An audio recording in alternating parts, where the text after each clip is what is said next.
I'm Charles Cook with Arrowverse, and again, we're telling the Arrowverse origin stories in our families. This is Jeff Rowland, who is with me, and he's doing the same thing. And if you watched the previous video, I talked about the origins of my grandfather with Buick Aviation and the Little Looper.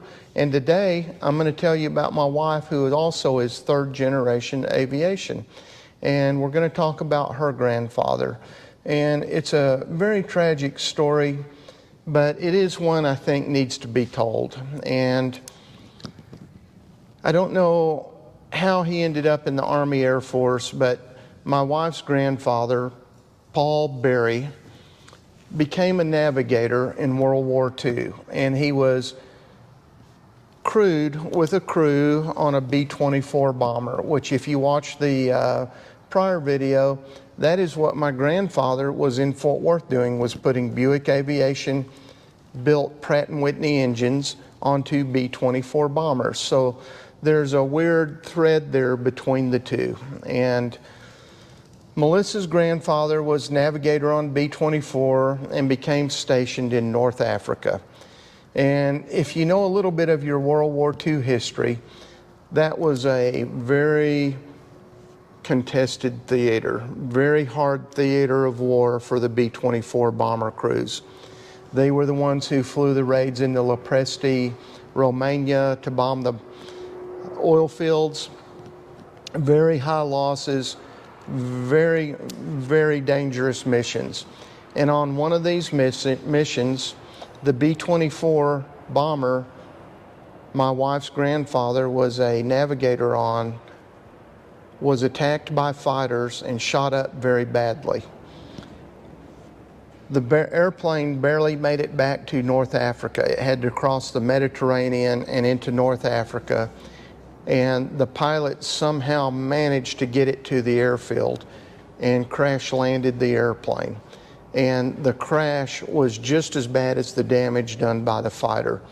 And I actually don't know whether her grandfather was hurt more in the fighter attack or the unsuccessful belly landing that turned into a crash, but he was terribly wounded in that, along with a lot of the rest of the crew and the bomber. And they pulled him out, and they thought he was going to die, yet they were able to nurse him back to some health, but not enough to ship him home, which is what they wanted to do. There was no re-entering the war for him.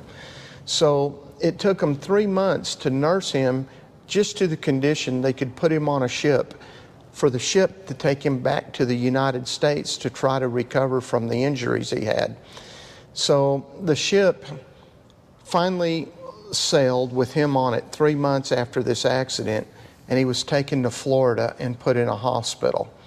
And while he was in the hospital, the nurse taking care of him and he fell in love and got married. And he recovered enough that he actually left the hospital, although he had serious wounds. And in that time, the nurse he married became pregnant, which is Melissa's grandmother, and they had a son. But just before the son was born, her grandfather finally died of the wounds. So he never even saw his own son. The nurse, Melissa's grandmother, married another man and had 4 more children. But she only had 1 child with Paul Berry, who was the navigator on the B-24. Well, Paul, Melissa's father, was named after his father. So Melissa's father's name is Paul Berry also. And the only thing that is left from her grandfather, from her father's father, the only things he had from his true father was this model, which is a World War II recognition model. This is what they would give the bomber squadrons and fighter squadrons so that they would recognize the airplanes as they went by. And they were done in Axis and Allies because it was important to understand at a distance what was coming at you. And I don't know the story on this, but this is a BV-222 seaplane. It was the biggest airplane the Germans had in World War II, and they operated a squadron of them in the Mediterranean. So I assume this model was given to that squadron so that they would recognize what this is, and it's a 6-engine flying boat. Well, when Melissa's grandfather died, this model and a picture of him with the crew of the B24 is all that was really left and passed on to her father. And these two things were kept in a chest in the attic of the house that no one else was allowed to touch except for Paul, Melissa's father. And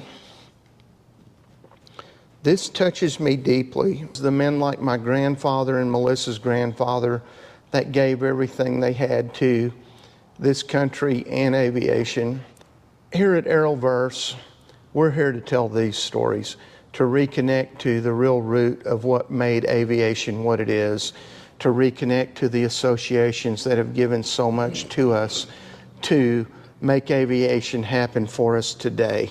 And if you like this type thing, come over to Arrowverse and take a look at what we're showcasing, because if you're into aviation, you're really going to like it. And that's the story of the two grandfathers in my... I'm sorry, I get a little emotional on this one. But that's the story of the two grandfathers in my family.